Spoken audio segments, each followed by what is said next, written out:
bedrooms. I can tell you the examples.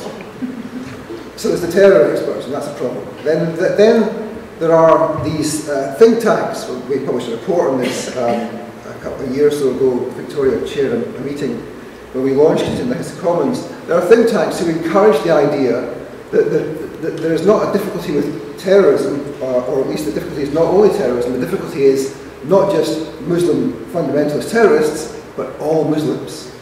And there's a Muslim threat, and Muslims are fundamentally different from us, whoever we are, and therefore that we need not just to target terrorists, but to target the entire Muslim population.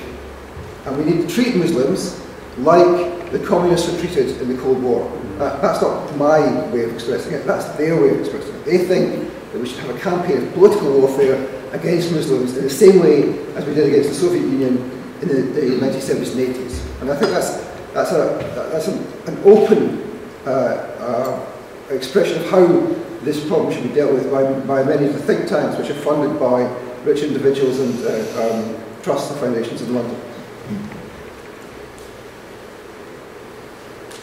So I think that the think tanks and the creation of this idea that there's not just a problem of a terrorist threat, but there's a problem of Muslims in general, or Muslim society in general, or some kind of the religion of Islam in general. That's a really very damaging and dangerous set of ideas. And it's a set of ideas which is encouraged by really quite respectable think tanks associated with the Conservative Party by and large, but not necessarily with the more extreme end of the Conservative Party. And I think those kinds of ideas then encourage the stuff that goes on in the streets. The English Defence League, elements of the British National Party, are encouraged by this notion that somehow it's not terrorism we've got to target, but the whole of Islam. So I think those are two key areas where we have we are misinformed, sometimes deluded about terrorism. But the thing I want to talk about tonight is the third area, which I think is one of the most important, and it's to do with the way in which ideas about terrorism are communicated to us through the press and through the media. So can we go to the next slide? Yes, this is key message one.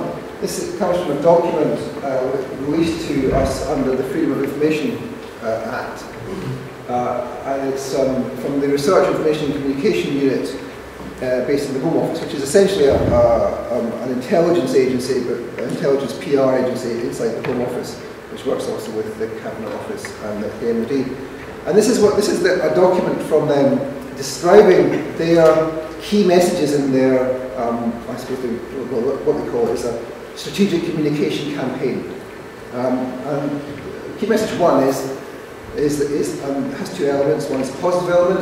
Terrorism is a real and serious threat to us all. You would be surprised to hear the government saying that. And the negative of that is terrorism is not a real and serious threat to us all. Terrorist threat is exaggerated by the UK government. Now, this opposite or negative message is the message which is put out by the enemy, by which they mean Al-Qaeda. So be careful in case you start thinking during this talk that the government might be exaggerating terrorist threat, because according to the government, that means that you are believing, or in the area of believing, Al-Qaeda propaganda. So just be careful that you don't stray as we go on with this talk. We have the next slide. Okay. Right, anyhow, let me explain what this is. This is a compilation which we did from the British press of all statements in the last in the years 2007 to 2006, 2008, all statements in the press about the number of Al-Qaeda plots that currently were in existence in the UK. Now, we compiled this from the press because the government won't tell us how many plots there are. Although, of course, all the information in these press reports came from the government. You know how that works. There's security sources are saying, or sources close to MI5 put it, but that kind of thing. So we compiled all these, and you can see in 2006 we had between 20 and 74 active plots. They went up and then down during the year. That may be because they've been foiled or people gave up, or who knows. In 2007 we had 30, the only two times they said anything in the year. And in 2008 it rocketed up to 80 and then went back down again to 30. Now we don't know what happened there, whether there were lots of plots which were foiled. We certainly know that there weren't lots of arrests, which would indicate that plots were foiled, but certainly we do know that off the record the government was saying that these are the number of plots that were in existence in the UK at any one time. So you can see anywhere between 30 and 80 in that period. So it's quite a lot of plots. It's quite a lot, I would say. Maybe it's not, but it seems quite a lot to me.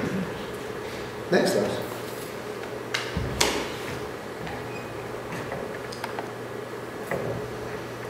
Now, this is some data which comes from Europol, which is the European Policing Agency. Can you make that a little bit bigger? Okay. And this is again data from 2006 to 2008. And these are the number of attacks, actual attacks, which were failed, foiled, or successful, so not necessarily actual, but that had some kind of existence in those years. So this is across the whole of Europe: 472 in 2006, 583 in 2007, and 515 in 2008. Now, this is where we have the kind of television game show element of the talk. Well, I want to know what you think is the answer to this question. How many, as a percentage, of these attacks do you think in each year were carried out by people we would describe as Islamist or fundamentalist Muslim or jihadi terrorists? What am I bid?